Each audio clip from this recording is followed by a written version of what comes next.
তোমরা তো দেখবে দূরের কথা, কিন্তু আমরা আমাদের গুরুজনদের কাছ থেকে শুনেছি।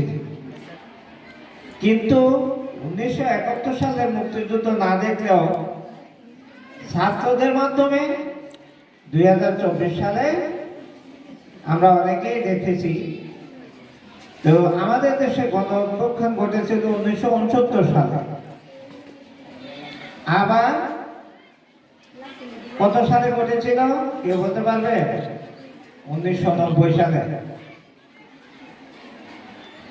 সর্বশেষ গণ অভ্যুত্থান ঘটেছে 2024 সালে। এই জন্য এখানে লেখা আছে কি জুলাই গণ অভ্যুত্থানের ঘটনা প্রবাহ।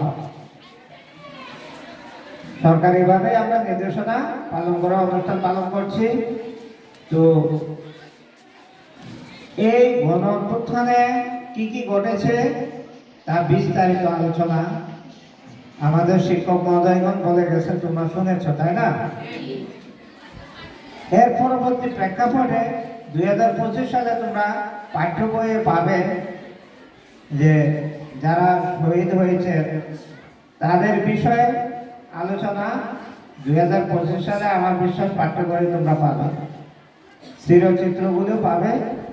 এবং এক সময় মাওলানা আব্দুল হামিদ খান ভাসানীর কথা, ভাসানীর জীবনী বই পুস্তকে ছিল, পরবর্তী সময়ে সেটা উঠে গেছে, সামনে আবারও আসতেছে। তো এই ইতিহাস বিকৃত না করে সঠিক ইতিহাস আমাদের দেশে তুলে ধরা হোক, সেই প্রত্যাশা আমরা সবাই রাখি। আমাদের পরবর্তী প্রজন্মের সবাই যেন আমরা সঠিক ইতিহাসগুলো পাই। তো সেই হিসাবে আরো বিভিন্ন গুরুজনদের কথা এখানে উঠে আসবে। 2025 সালে অনেক সংস্করণ হবে।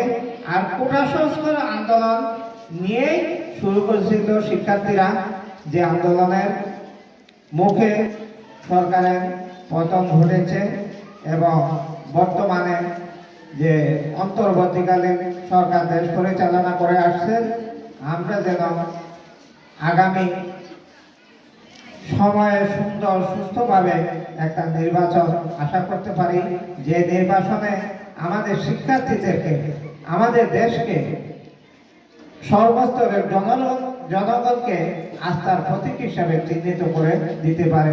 বিশ্বের দরবারে আমরা যেন মুখ তুলে ধরাতে পারি যে না, আমরাও বাঙালি। কারণ রবীন্দ্রনাথ ঠাকুর বলেছিল, 7 কোটি জনতার মধ্য জননী রেখেছ বাঙালি করে মানুষ করো। আমরা বাঙালি, আবার আমরা মানুষ। আমরা যেন মানুষের মতো মানুষ হতে পারি। আমরা বিশ্বের দরবারে যেন বুক ফুলিয়ে বলতে পারি যে না, আমাদের দেশে সুষ্ঠু সুন্দর সুশৃঙ্খল নির্বাচন হয়, সেই প্রত্যাশা বর্তমান তত্ত্বাবধায়ক সরকারের কাছেও আমরা করি। আর আমরা শহীদদের স্মরণ করে আজকে স্মরণ সভায় কিছুক্ষণ পরে আমরা দোয়া মাহফিলে অংশগ্রহণ করব। আমি আসলে অসুস্থ, যার কারণে বিস্তারিত কথা আমি বলা আমার দ্বারা সম্ভব হচ্ছে না। আমি আমার বক্তব্য